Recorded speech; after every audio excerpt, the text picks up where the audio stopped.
네, 오늘 연설을 맡게 돼서 굉장히 영광스럽습니다. 소개받은 대로 저는 의사이자 경제학자입니다. 전 세계 의사이자 경제학자 대략 한 20명 정도 있습니다. 대부분 다 미국에 있고요. 저는 현재 연세대학교 의과대학과 홍콩과학기술대학교 경제학과에 복수 재직 중입니다. 제가 알기로는 그 의과대학과 경제학에 복수 재직 중인 교수는 저밖에 없는 것으로 알고 있는데, 어쨌거나 제가 코로나19는 굉장히 이제 의학에 관련된 의료의 위기였는데, 사실 경제학자 코로나를 대응하는 그런 대응책은 경제학이 많은 것들을 생각하고 설명해 볼 수가 있을 것 같습니다. 오늘 제가 말씀드릴 주제는 정말 우리의 코로나19 대응이 다른 나라들과 비교해서 정말 좋은 것이었나, 다시 돌아볼 것은 없을까 한번 생각해 보려고 합니다. 제가 오늘 좀 비판적인 시각을 가지고서 좀 말씀을 드리려고 합니다. 그런데 이것이 그 시간 동안 몸을 바쳐서 열심히 노력하신 분들의 노력을 폄훼하려는 것은 전혀 아닙니다. 그러나 우리가 비판적 반성이 없이 어떻게 또 다음번으로 더 잘할 수가 있겠습니까? 그런 의미로 한번 생각해 보셨으면 좋겠습니다. 네, 감염병 위기관리 정책의 목표는 무엇이어야 할까요? 단순히 감염자 수와 사망자 수를 낮추는 것이어야 하겠습니까? 사실은 그렇지 않습니다. 모든 정책에는 기회 비용이 따릅니다. 그러니까 학생의 등교를 제한하거나 아니면 민간 시설의 운영을 막는 것은 이러한 사회적 거리두기 정책에는 사회적 비용이 따릅니다. 미래 세대의 교육기회 발달과 경제적 손실이 그것입니다. 마스크 의무 착용도 마찬가지입니다. 이것은 비교적 사회적 비용이 적을 것이라고 생각했지만 아이들의 사회성 및 언어 발달에 부정적인 영향을 미쳤다는 보고들이 계속되고 있고, 이건 경제학적 입장에서 보면 굉장히 큰 문제가 아닐 수가 없습니다. 이 또한 코로나19 감염처럼 사람을 아프게 하고 죽게 하는 것입니다. 그러니까 감염병 관리의 궁극적인 목표는 감염 자체로 인한 손실과 또 정책의 부작용의 그 두 손실의 합을 최소화하는 것이어야 합니다. 대한민국은 코로나 사망을 잘 막았나요?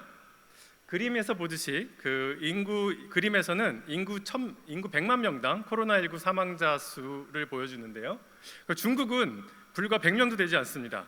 대한민국은 한 700명, 미국은 3,400명입니다. 그런데 코로나19 감염으로 인한 사망은 감염됐음에도 불구하고 진단되지 않고 돌아가신 분들도 있고, 또 코로나에 걸려서 기저질환이 악화돼서 돌아가시는 분들이 있기 때문에 과소축의 가능성도 있죠. 근데 나라별로 이것도 레포트가 굉장히 다릅니다.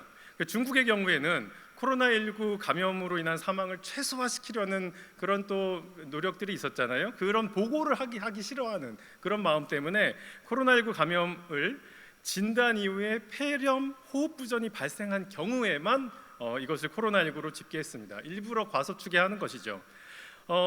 그래서 이렇게 낮은데요. 그러니까 만약에 이것으로만 본다면 우리가 다 알다시피 중국이 얼마나 어리석은 정책을 했습니까?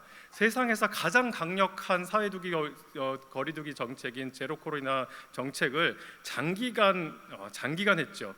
다른 나라들이 다 오미크론 변이를 걸치면서 정상적인 삶을 돌아가는 그 시점에도 상하이 락다운이라는 정말 사상 초유의 정책을 했고, 전 세계가 불가능한 일이라고 걱정하고 우려했지만 지도자가 한번 방향을 정하니까 아무도 이의를 제기하지 못하고 그대로 가서 엄청난 경제적 피해를 가지고 왔고 실질적인 도움도 되지 않았던 그런 정책을 보였습니다. 만약에 우리가 코로나19 감염자 수 하나만 놓고 본다면 이러한 중국의 어리석은 정책이 굉장히 대단한 성취로 이어졌다고 볼 수도 있는 것이죠.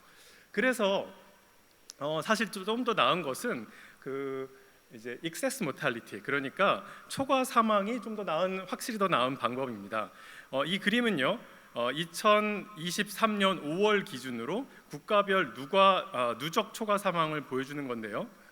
많은 분들이 다 알고 계시지만 그래도 좀 설명을 드리면, 추가 사망이란 2020년 1월 1일 이전까지 각국의 인구 구성 등을 고려해서 코로나19 팬데믹이 이제 없는 경우를 가정해서 2020년부터 2023년까지 사망자 수를 추정하고, 그리고 이것을 실제 사망자 수와 계산한 다음에 그 차이를 가지고 보는 것입니다.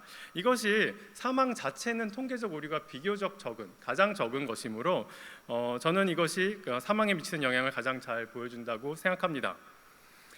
이 결과를 보시면은 초과 사망의 관점에서 본다면 우리 대한민국은 뭐 독일, 캐나다, 일본, 덴마크보다 그렇게 더 성공적이었다고 전혀 볼 수가 없습니다. 대한민국에서 많이 뭐 일본도 걱정하고 야 이렇게 많이 증가되면 어떡하나 막 이렇게 우리는 잘하고 있지 이렇게 했지만 실질적인 총량으로 총량적인 익세스 모탈리티를 살펴보면은 대한민국이 그렇게 잘했다고 보기는 어려울 것 같습니다. 다음으로 제가 중국보다 조금 나은 대표적인 실패 사례로 제가 살았던 그 홍콩의 사례를 좀 들어보겠습니다.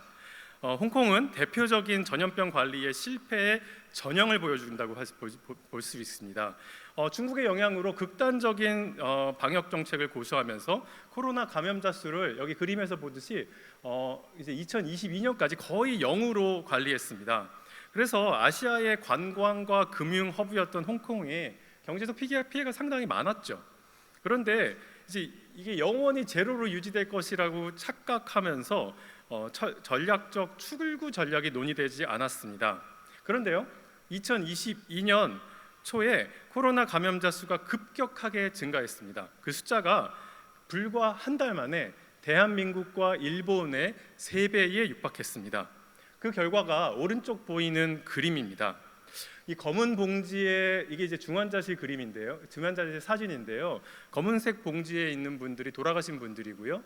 그다음에 저 ICU에 3분의 노인들이 이제 아직 진료를 받고 있습니다. 이게 망자와 죽은 자들과의 동침이라는 사진인데요. 이것이 충격적인 관리 실패를 보여주는 대표적인 사진이라고 생각합니다. 이것이 왜 이런 일들이 있었을까요? 비극의 씨앗은 1919년부터 시작된 민주주의 시기 과정에서 이제 정부의 탄압으로 인해서 홍콩 사람들은 기본적으로 정부에 대한 불신이 매우 높았습니다.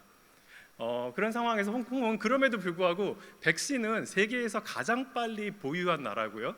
그 다음에 선택권을 주기 위해서 이제 시노팜, 그러니까 중국산 백신과 또 파이자라든지 모더나 같은 서양 세계에서 만든 것들을 둘이 동시에 갖고 네가 원하는 거 뭐든 다 맞아 이런 식으로 이제 할 수가 있었는데도 불구하고요.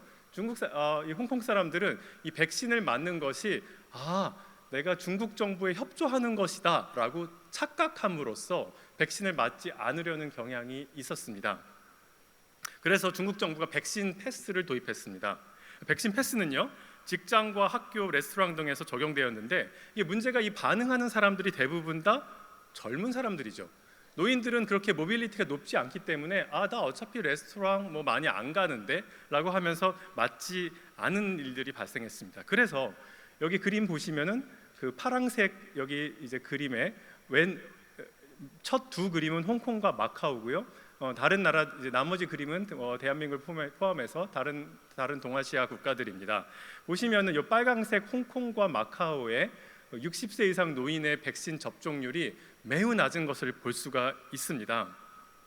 이것이 또 왜 하필이면 또 노인들까지도 이렇게 낮을 것인가? 여기에는 또 그 무책임한 행정과 어설픈 행정과 무책임한 언론도 한몫했다고 말씀드릴 수가 있겠습니다. 어떤 일이 있었냐 하면 처음에 백신이 도입될 때 정부가 그러니까 NMC가 NMC 기능을 못하면 이렇게 된다고 볼 수가 있습니다. 어떻게 됐냐 하면 백신을 맞으려면은 네가 만성질환 관리를 매우 잘 받고 있다는 사실을 증명해. 그 다음에 65세 이상 노인들은 자녀들이 백신을 맞을 때 동의서를 갖고 오게 했습니다. 그러니까 정작 맞아야 되는 사람들은 건강 관리가 잘 안 되시고 정말 그런 분들이 더 위험한데 황당하게도 백신을 맞으려면 네가 건강 관리가 굉장히 잘 돼 있다는 사실을 증명하라고 한다면은 이거는 얼마나 무책임하고 한심한 행정이라고 볼 수가 있겠습니까? 그런 일들이 진짜로 벌어졌습니다.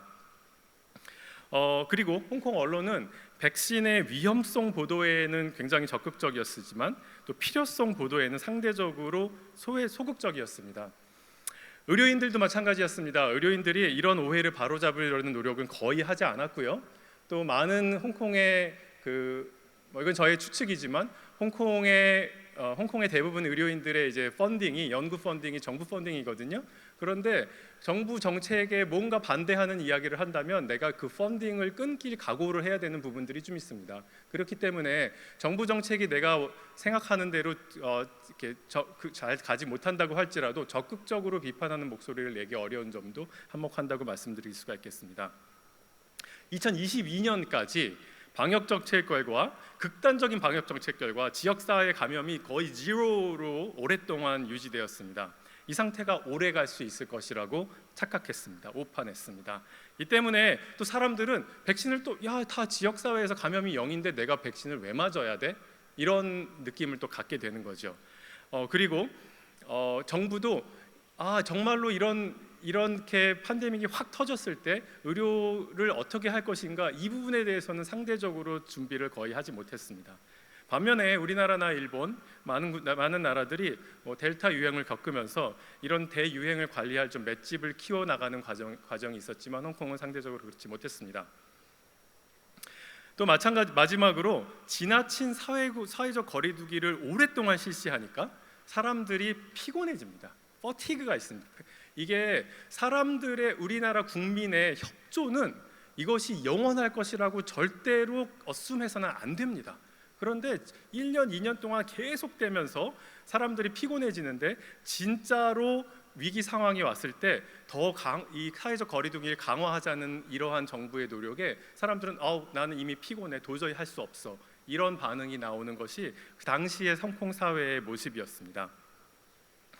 마지막으로 오미크론 유행이 시작되자 중국 정부는 홍콩에게 전국민 강제 검사, 확진자의 시설 격리, 도시 전체 락다운, 그래서 체육관은 그때부터 임시 체육관을 막 짓기 시작했어요. 그런데 홍콩 정부도 일말의 마지막 양심이 남아 있어서 이 중국식은 따라하지 못하겠다고 생각하고 약간 이렇게 뭉갰습니다. 뭉개는 동안에 확진자 수가 급격하게 더 늘어서 더 이상 이제 중국 정부의 정책을 따를 수 없는 상황이 되었고요.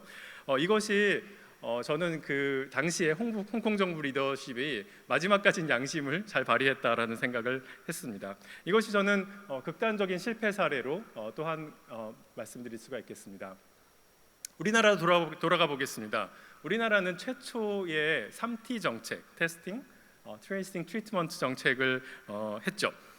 이것이 효과가 아주 이피션트하냐, 또 그렇지도 않지만 그럼에도 불구하고 어느 정도 효과를 보아서 극단적인 봉쇄 조치는 없이 적절한 사회적 거리두기 정책으로 감염자 수를 한동안 낮출 수 있었고 매우 국제사회의 찬사를 받았습니다.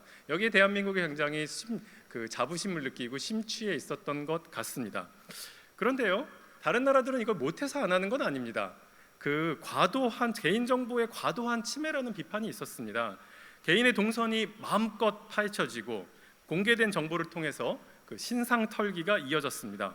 감염자들이 사회적 지탄을 받았습니다. 우리가 국제인권법을 굳이 거들하지 않더라도 이렇게 우리가 개인정보를 공개적인 자리에서 이렇게 공개하는 것은 굉장히 제한적이어야지 되고 이것이 특정 사람들에게 피해를 미치고 그런 부분들이 최소화되어야 되는데 과연 이것을 우리가 다음번 감염 상황에서도 똑같은 방식으로 개인정보를 이렇게 공개적으로 할 것인지에 대해서는 진지한 논의가 필요하다고 말씀드리겠습니다. 다음으로는 등교 제한에 대해서 좀 말씀드리겠습니다. 대표적인 사회적 거리두기 정책으로 스쿨 클로저가 있었습니다. 여기 물 한 잔만 좀 주시면 좋겠습니다. 네. 제가 스쿨 클로저의 효과에 대한 논문을 좀 말씀드리려고 하는데요. 스쿨 클로저가 얼마나 방역 정책에 효과가 있었는지에 대한 꽤 여러 논문들이 있습니다. 그 중에서 가장 제가 좀 믿을만하다라고 생각되는 논문을 좀 한 가지 말씀드리려고 합니다. 이것은 저널 오브 퍼블릭 이코노믹스라고 경제학에서는 굉장히 좋은, 굳이 의학으로 번역하자면은 네이처 자매지 정도 되는 그런 정도의 좋은 논문에 실렸습니다. 이 그래프는 뭐냐 하면 독일의 2020년과 2020년 초반부터 후반까지의 얼마나 감염이 되었는지 코로나19의 케이스입니다. 케이스 건수인데요. 처음에 2020년 그 1학기 때 마르치에서 메이 사이에서 많은 감염이 있어서 그때는 학교를 완전히 문 닫았습니다. 이때만 해도 스쿨 클로저가 어떤 결과를 정말 그러니까 스쿨 클로저가 얼마나 이펙티브한지에 대해서 잘 알지 못하던 상황입니다. 그 결정 이해합니다. 그런데 2학기가 돼서 다시 이제 학교를 열었는데 숫자가 좀 증가하는 것처럼 보입니다. 그런데 이렇게 단순히 전후 비교를 하는 것이 과연 스쿨 클로저의 효과인지는 전혀 알 수가 없는 거죠. 왜냐하면 계절도 있고 많은 정책들이 동시에 바뀌기 때문에 이것이 스쿨 클로저인지 알 수가 없는데요. 이걸 어떻게 증명했냐면 다음 그림입니다. 이게 독일의 각 주의 스쿨 클로즈 그 개학 날짜가 매우 다릅니다. 그래서 길게는 45일까지 차이가 납니다. 그래서 맨 처음에 오른쪽 위의 그림을 보시면은 8월 3일에 개학을 한 주입니다. 그 다음에 8월 6일, 그다음 8월 16일 쭉 해서 9월 중순까지 개학이 이어집니다.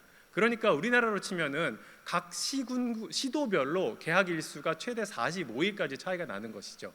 그러니까 말하자면은 트리트먼트군과 컨트롤군이 있을 수 있는 상황이 된 것입니다. 폴러시를 이제 이벨리에이션 하는 경우에는 이런 것을 이중 차분법, difference in difference 메소드를 써서 이제 분석을 할 수가 있었는데요. 그 결과가 이겁니다. 오른쪽 위에는 학령기 아동 0세부터 14세, 그 옆에는 15세에서 34세, 그 밑에는 35에서 69세, 그 다음에는 60세 이상 노인들입니다. 그리고 그 까만색 실선은 그 효과를 이제 스탠다다이즈해서 이제 10만 명당 몇 명이 감염됐는지를 보는 것이었고요. 그 다음에 연한색 선은 95% 컨피던스 인터벌이겠죠. 그래서 그 0이 뭐냐하면 개학한 날입니다. 개학한 날이 그러니까 이제 9월 1일에는 어떤 주는 개학하지 않았고 어떤 주는 개학했죠. 그래서 그쪽 개학한 주가 트리트먼트고 개학하지 않은 주가 컨트롤이고 그 차이가 여기에 있습니다. 보시면은 0세부터 14세는 오히려 스쿨 클로저를 한 다음에 감염자 수가 줄어듭니다. 감염자 수가 줄어요. 그리고 나머지 15세부터 34세 그 노인들은 효과가 없습니다. 그냥 0입니다. 그러니까 이건 사실 말하자면 일종의 플라시보거든요. 그러니까 노인들 학교를 다니지 않는 사람들에게는 별다른 효과가 없고 학교를 가면은 감염이 줄었어요. 이게 결과인데요. 도대체 이게 어떻게 최소한 늘지는 않았습니다. 도대체 이것이 어떻게 발생된 일일까? 한번 보시면은 학생들이 학교를 가지 않는다고 해서 그들이 집에 있는 겁니까? 그렇진 않죠. 다른 곳에 가서 뭐 친구들도 만나고 뭐 가서 농구도 하고 뭐 이런 일들 때문에 결국 어디서 감염될 것인가의 문제이지 학교를 간다고 해서 학생들이 감염이 줄지 않는다는 현상을 발생했습니다. 그러니까 카운터 팩추얼이 집에 가만히만 있는 것이 아니란 얘기죠. 그래서 이렇습니다. 제가 그래서 이 사실을 정말로 많이 에디토리얼을 쓰고 그러니까 아시아개발은행에서도 쓰고 여기 저 오른쪽 왼쪽은 베트남 그리고 또 어디죠? 저기 방글라데시에도 쓰고 대한민국에서 제가 보시면요 닫힌 교문을 열라 맨 오른쪽 위에가 2020년 12월이었고요. 그 다음부터 1년 내내 제가 실문 사설 한 6번 7번 쓰고 교육부에서 발표하고 그래도 요지부동입니다. 이게 공무원들이 그냥 무서워합니다. 여론을 두려워합니다. 책임 있는 그런 정책을 하지 못했습니다. 굉장히 안타깝습니다. 그래서 제가 이렇게 좀 언론으로 이거 홍콩에서 대한민국 지금 잘못하고 있다 여러 차례 얘기하니까 대한민국 그 국회에서 저한테 연락이 와서 그러면 학생들한테 어떤 영향을 미치고 있는지 좀 평가해 달라 그런 요청을 받아서 제가 그 자료 제공을 받고 요청을 받아서 어떤 연구를 했냐 하면 in-person school days가 학생들의 아웃컴에 어떤 영향을 미쳤는지, 그러니까 등교하면은 어떤 일이 벌어지는지 코로나 팬데믹 기간에 제가 직접 연구를 하였습니다. 우리나라의 이러한 정책으로 인해서 이게 보면은 이제 school days, 그러니까 학교를 얼마나 리스트릭트 했는지 각국을 보여주는 건데요. 파랑색이 오른쪽 위에 보시면은 파랑색은 실제 학교 간 날이고요. 그 다음에 아주 남색은 이제 방학이니까 원래 안 가는 날이고. 자주색은 완전히 학교를 닫은 것이고 빨강색은 partially 닫은 것입니다. 그러니까 자주색은 정말 어리석은 것이었고 그 빨강색은 조금 어리석은 것이었고 많은 좋은 것은 그 이제 하늘색인 거죠. 한번 하늘색이 어디가 많은지 한번 보세요. 하늘색이 어디 많은지 보시면 오스트리아, 벨기움, 캐나다는 아닌 것 같고요. 역설적으로 중국은 이제 엄청나게 그 제로 코비드를 했으니까 많이 학교를 갔고, 프랑스 보시면은 굉장히 많이 학교를 갔고요. 굉장히 안타까운 것은요, 저개발 국가, 그러니까 보시면 인도네시아, 인디아, 멕시코, 필리핀, 여기가 진짜 가장 오랫동안 학교를 문 닫은 되게 무책임한 정책이 실시되었던 나라입니다. 우리나라는 어땠을까요? 우리나라도 굉장히 오랫동안 학교를 문 닫았는데 2020년의 경우에는 이 오른쪽에 거의 보이시는 그림이 학교를 며칠 갔는가입니다. 190일이 법정 등교 일수고 그 전해까지는 전부 다 190일 이상 갔거든요. 그러다가 이제 빨강색 혹은 파랑색은 저희 샘플이고 빨강색은 전체 학교입니다. 보시면은 평균적으로는 한 100일, 절반 정도 등교했고요. 그런데 이게 바이모달 디스트리뷰션을 보입니다. 이게 교장 재량이 굉장히 많았거든요. 그래서 교육감 재량, 교장 재량이 많아서 어떤 학교는 한 70일, 80일도 많이 갔고 또 어떤 학교는 120일, 130일 등교를 많이 했습니다. 이걸 이용해서 제가 학생들의 학업 성취, 그러니까 레벨, 그 다음에 학생들의 학업 성취의 디스트리뷰션, 그러니까 이니퀄리티에 어떤 영향을 미쳤는지 보여줄 것이고요. 카운터 팩추얼은 뭐냐 하면 우리나라는 비교적 좋은 온라인 에듀케이션을 했습니다. 그렇죠? 반면에 이제 아까 제가 말씀드린 저개발 국가에서는 제가 이제 그 당시에도 필리핀 아시아개발은행에서 오랫동안 일하면서 필리핀 정부는 가깝게 볼 일이 있었는데요. 필리핀 정부는 그냥 온라인 에듀케이션 없었고요. 그 TV로 이제 강의를 대신 해줬는데 TV 있는 인구 비율이 이제 20%밖에 안 됩니다. 그러니까 80%는 라디오 들으면서 강의를 들었습니다. 사실상 교육을 안 한 거죠. 이게 이제 카운터 팩추얼이 학교를 문 닫았을 때 나라마다 다르다. 그나마 선진국은 뭔가 온라인 에듀케이션을 또 열심히 하면서 뭔가 극복하려고 했지만 저개발 국가는 정말 손 놓고 있었다라고 좀 말씀드릴 수가 있겠습니다. 네, 그래서 데이터는 무엇이었냐면 우리나라의 유일하게 고등학교 2학년과 중학교 3학년 학생, 그런데 저희는 고등학교 샘플로 이제 했고요. 교육부 협조를 받아서 모든 학교의 등교 일수를 저희가 조사했습니다. 이중차분법 썼다. 나중에 혹시 더 궁금하신 분들은 제 여기 강의를 NMC에서 이번에 준비하시면서 강의록을 스크린 이렇게 사진 찍으면 볼 수가 있으니까요. 혹시 더 관심 있으신 분들은 보시면 좋을 것 같습니다. 네, 그래서 학생들의 국영수 성적과 또 여기에 서베이가 있습니다. 맨 마지막 세 번째 뷰렛 포인트 보시면요, 얼마나 학교 생활 만족하고 커리어에 대해서 얼마나 애스피레이션이 있는지, 그 다음에 스터디 비헤이비어도 저희가 다 측정할 수가 있었습니다. 이제 이게 첫 번째 그래프가요, 평균에 어떤 영향을 미쳤냐. 그러니까 코로나19 과정에서는 성적이 많이 떨어졌는데 이게 과연 스쿨 클로저 때문인가 봤더니 평균에는 2020년 보시면 평균에는 큰 영향이 없었습니다. 굉장히 다행이죠. 그러니까 대한민국 학생은 온라인 에듀케이션으로 평균은 그러니까 그 성적의 평균은 유지를 했습니다. 그런데 이게 디스트리뷰션이 굉장히 안타깝습니다. 여기 맨 오른쪽 여기 그림이 뭐냐면 첫 번째가 overall score, Korean score, math score, English score인데요. math가 굉장히 드라마틱한데요. 여기 지금 까만색 실선은 뭐냐면 2020년의 성적 분포고요. 스탠더다이즈한 성적 분포고, 나머지 실선들이 이제 그 이전입니다. 근데 2020년이 과거와 굉장히 큰 차이가 있습니다. 어떤 차이가 있죠? math 한번 보시면 하위권 험프 보이세요? 하위권에 험프가 크게 보입니다. 그 다음에 그 피크가 중위권이죠. 피크가 떨어져 있는 게 보입니다. 그다음 맨 왼쪽에 상위권이 늘어난 게 보입니다. 그러니까 평균은 똑같은데 그게 왜 그러냐 하면 중위권은 줄고 하위권 늘고 상위권 늘고, 어떤 것을 말씀드릴 수 있는 건 어떤 것을 우리가 알 수 있나요? 스쿨 클로저는 인펙션 컨트롤에는 제로 임팩트, 아무런 효과가 없는 어떤 정책에서 베네핏이 제로인 놀라운 황당한 정책인데 그것으로 인한 코스트, 부작용이 이니퀄리티의 증가입니다. 그것이 스쿨 클로저 때문이라는 사실을 저희가 이 그림에서 보인 것이고요. 이것이 누구한테 피해가 집중됐나 봤더니 부모의 레벨 오브 에듀케이션 이 때문이었냐 봤더니 그렇지는 않았습니다. 그런데 저희가 추측하는 거는 집에 아이들을 잘 돌볼 수 있는 사람이 없느냐 있느냐, 이거 굉장히 중요했을 것 같고요. 대부분의 부정적 영향이 그러니까 남자 아이들한테 집중됐고요. 여자 아이들한테는 비교적 굉장히 경미했습니다. 이거는 기존 리터처랑도 굉장히 인라인하고요. 남자아이들이 더 손이 많이 가고 뭔가 좀 더 많이 문제를 일으키거든요. 그래서 남자아이들에게 주로 피해를 많이 입혔다 뭐라고 볼 수가 있겠습니다. 시간이 많지 않지만 스몰 비즈니스 오너, 셀프 엠플로이들한테도 굉장히 많은 영향이 갔고요.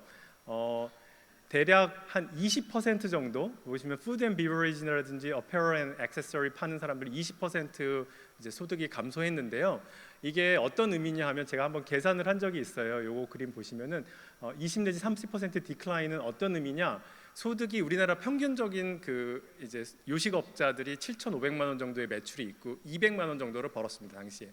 그런데 매출이 20-30% 감소하면 픽스 코스트가 있기 때문에 이제 실제적인 소득은 한 50% 정도 감소합니다. 그 얘기는 뭐냐 하면 내가 한 200만 원 정도 벌고 있었다가 코로나19 기간에 100만 원 정도 벌게 되는 겁니다. 그러니까 많은 디클라인이 있었던 거죠. 그래서 실제로 20-30% 세일즈 디클라인은 소득의 50% 감소를 이야기하는데요.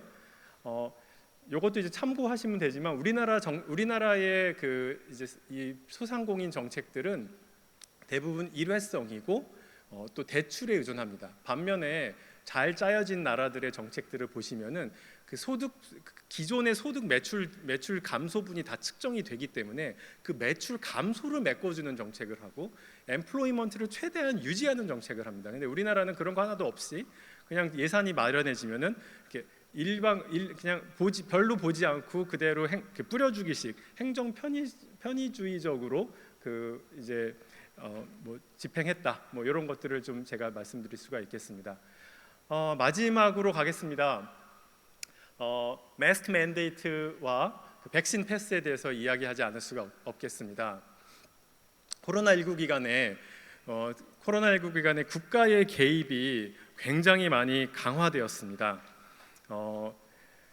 이것이 시민들의 삶의 규칙을 정부가 따를 것을 강제한 것이죠. 근데 문제는요, 이게 2년 이상 계속되었다는 점입니다. 제가 방역 수칙이 없어야 된다는 것이 아니라 국가의 개입은 반드시 지켜져야 되는 최소한의 것으로만 강제하고 나머지는 좀 피해가 있을 수 있더라도 시민 자율성의 공간으로 열어둬야 된다는 것입니다. 마치 우리의 모든 행동을 법으로 규제할 수 없고 빈자리를 윤리가 메워줘야 하는 것과 같은 것인데요. 우리의 마스크 의무화의 가장 큰 문제점은 또 마스크를 쓰지 않아도 되는 권리를 또 침해하는 부분이 있다는 것입니다. 악성 규제의 가장 대표적인 것으로 저는 실외 마스크 착용을 말씀드리고 싶습니다. 1년 이상 지속된 건데요. 모두 다 알았습니다. 이것으로 인해서 감염을 막을 수 있는 건 거의 없는데, 그럼에도 불구하고 그 당시에 우리가 실외 마스크를 강제했던 이유는 마스크를 실외에서 안 쓰면 실내에서도 안 쓸 것 같잖아 라는 허무맹랑한 추측에 기인한 것이었습니다. 시민 자율성을 전혀 인정하지 않았던 것이죠. 실내 마스크는 효과가 있습니다. 그럼에도 불구하고 굉장히 장기간으로 이어진 실내 마스크 의무 조치도 굉장히 유감스럽습니다. 2022년 2월 20일에 중앙사고수습본부에서 이제는 치명률이 이제 계절성 독감 이하로 떨어졌다라고 이야기를 했죠. 그런데 그 당시에 저는 이제 마스크 의무 착용을 하지 말았어야 하는데 그럼에도 불구하고 계속 이어졌고, 우리가 실내 마스크가 없어진 것은 OECD 국가 중 가장 마지막이었고요. 정말로 종합병원에서도 없어진 것은 올해 일이었죠. 올해 초였습니다. 반면에 일본은 단 한 번도 일본은 단 한 번도 정부 차원에서 의무화 조치를 한 적은 없습니다. 국민 개개인이 자발적으로 마스크를 쓰고 다녔습니다. 이렇게 자발적인 착용과 법적인 강제 착용은 이건 차원이 다른 얘기입니다. 국민의 그 시민 자율성, 국민의 자유를 침해하는 것들은 이제 시민사회 국가, 민주주의 시민사회 국가에서는 제한적으로 이루어져야 하는 일임을 다시 한번 좀 말씀드리고 싶습니다. 마스크 의무 착용이 실내 마스크 의무 착용이 있었던 미국, 영국, 덴마크 대부분의 국가가 오미크론이 우세종으로 등극한 2022년 상반기에 의무 착용은 없어졌고요. 그 당시에 앤소니 파우치가 무슨 말을 했냐면 이제부터는 국민들이 스스로 알아서 위험을 판단하고 그 자율성에 맡깁니다. 알아서 잘 판단하십시오라고 하면서 마스크 착용을 없앴던 2022년이 제가 기억이 납니다. 그로부터 대한민국은 무려 1년 반 이상을 계속 의무 착용을 하고 있었습니다. 마스크 착용에도 사회적 비용이 따른다는 사실을 알아야 합니다. 영유아 발달 지연이 대표적인 문제점이었습니다. 실제로 지금 아이들은 말소리를 듣는 것 이외에 입모양을 보면서 언어를 배우죠. 얼굴 표정, 눈빛, 인상 등에 대해서 비인지 기능을 키우는데요. 이러한 비인지 기능이 굉장히 제한된다는 사실을 여러 논문에서 밝히고 있습니다. 이게 또 최근에 네이처에 나왔던 이제 보고 중에 하나인데요. 코로나 기간에 이제 아이들의 그 디벨롭먼트가 굉장히 많이 줄었다는 사실을 알 수가 있고요. 그 다음에 마스크 맨데이트 하면은요, 한번 생각해 보십시오. 원래 귀를 듣지 못하는 친구들, 농아들이 있고 이런 친구들한테 예외 없이 무조건 마스크를 쓰게끔 만든 것은 저는 굉장한 큰 실책이라고 생각하고, 이 사회적 소수에 대한 배려가 부족했던 것, 이 맨데이트는 항상 소수에 대한 배려가 부족한 것으로 그대로 이제 트랜슬레이트 되잖아요. 이렇기 때문에 맨데이트는 정말 조심해야 되는데 우리나라는 국민들도 이렇게 법을 정해줘, 이렇게 가이드라인을 적극적으로 제시하는 것이 아니라 맨데이트로 가려는 이런 트렌드는 참 대한민국이 과연 선진국인가 하는 저는 의심을 하지 않을 수가 없었습니다. 백신 패스도 매우 유감이 있는 정책이었습니다. 대표적인 과도한 정책이었죠. 백신 미접종자가 사실상 다중이용 시설을 사용하지 못하게 하는 가혹한 조치였습니다. 그런데 문제는 대한민국 성인의 그 당시에 대한민국 성인의 80 내지 90%가 백신을 적극적으로 이미 맞았거나 적극적으로 맞겠다는 의지가 있는 사람들이었습니다. 그러면 이 백신 패스는 남아있는 10 내지 20%의 사람들을 타겟하는 것인데요. 이 나머지 10 내지 20%가 얼마나 중요한지에 대해서 차치하더라도 여기에는 첫 번째 백신을 맞았을 때 굉장히 많이 고생하셨던 분들도 존재했습니다. 이런 분들이 백신을 맞는 거를 좀 꺼리는 것은 당연히 저는 이해할 수 있는 부분인데, 그럼에도 불구하고 우리는 이런 소수에 대한 배려는 거의 없었다고 볼 수가 있었습니다. 헌법에 명시된 그 백신을 맞을지 않을 자유, 마스크 쓰지 않을 자유는 우리한테 없었습니다. 그리고 소수지만 그 백신에 의한 죽음이 있습니다. 우리나라는 그래도 좀 적극적으로 그 백신 부작용을 인정해주는 편인데요. 그런데 한 가지 한번 생각해 보실 것은, 국가의 책임이라는 차원에서 코로나19로 돌아가신 분과 백신의 부작용으로 인해서 돌아가신 분은 국가의 책임 수준이 굉장히 다릅니다. 왜 그러냐 하면 코로나19는 어떤 그 내추럴 디자스터가 생긴 것이고 국가가 적극적으로 돕지만 어쩔 수 없는 죽음이라는 것을 일반 국민이 인식을 합니다. 하지만 백신으로 인한 죽음은 국가의 적극적인 동원의 결과입니다. 그렇기 때문에 똑같은 죽음임에도 불구하고 국가가 책임져야 되는 그 수준은 굉장히 다른 것인데, 그 당시에 우리의 그 지금에 와서 반성적 사고를 해보면은 우리는 그것을 좀 등가로 놓고 생각했던 것이 아닌가라는 생각을 합니다. 그래서 방역 패스에도 좀 도입에도 세심하고 배려 있는 정책 설계가 좀 아쉬웠다 말씀드렸습니다. 우리는 왜 이렇게 지금 돌이켜 보면은 과도한 조치들을 계속 이어갔던 것일까요? 저는 많은 부분이 어베이러빌리티 바이어스가 있다고 생각합니다. 매일매일 코로나 죽음을 보면서 매일매일 그 미디어를 통해서 보면서 사람들이 경험하는데요. 이렇게 항상 늘상 이런 것들을 접하다 보면은 아무래도 그 똑같은 그 코로나19의 죽음을, 코로나19의 위험성을 오버에스티메이트 하게 됩니다. 일반 국민들이. 실제로 그 코로나19 전체 기간에 학교에서 그러니까 학생들의 사망, 코로나19로 인한 사망은요, 그 전에 아이들이 학교를 가다가 교통사고로 죽을 확률보다 낮습니다. 제가 숫자를 한번 다 계산해봤는데 아이들이 교통사고로 죽을 확률이, 등굣길에 교통사고로 죽을 확률이 코로나19 사망자보다 더 많아요. 그런데 우리 역사상, 대한민국 역사상 단 한 번도 아이들이 학교 가는 때 교통사고가 무서워서 학교 안 보낸 적이 있습니까? 그렇지 않죠. 그럼에도 불구하고 우리 학교는 굉장히 오랫동안 닫혀 있었고, 그것은 코로나19 어떻게 하면 아이들을 오버 프로텍션, 그러니까 이것은 그 미스에 의한 오버 프로텍션이었는데, 이거 상당 부분 그런 학부모들의 반응은 어베이러빌리티 바이어스에 있다고 저는 생각합니다. 또한 공무원들이 이제 그 리스크를 그러니까 적극적으로 에비던스에 의해서 결정을 하는 것이 아니라 이런 국민들의 눈치를 살피는 부분이 많았다고 생각하고, 저는 거기에서 일부 감염병 전문가들이 조금 좀 부족하지 않았나 생각을 하는 것이, 자꾸 자기의 이제 사이언티픽한 에비던스를 막 자꾸 전달을 많이 하게 되면은 그 팩트는 맞지만 국민들이 오버올 리스크를 제대로 퍼시브할 수 없는 상황으로 만들기 때문에 저는 그 부분에 의해서도 전문가들이 좀 반성해야 되지 않을까, 이런 생각을 합니다. 싱가포르 사례를 좀 말씀드리겠습니다. 싱가포르이 뭐 완벽한 나라는 아니고, 싱가포르 굉장히 국민의 자유를 많이 컨트롤하려고 하는 나라이죠. 그럼에도 불구하고 공무원들이 똑똑하게 정책 집행을 잘 했다고 저는 생각합니다.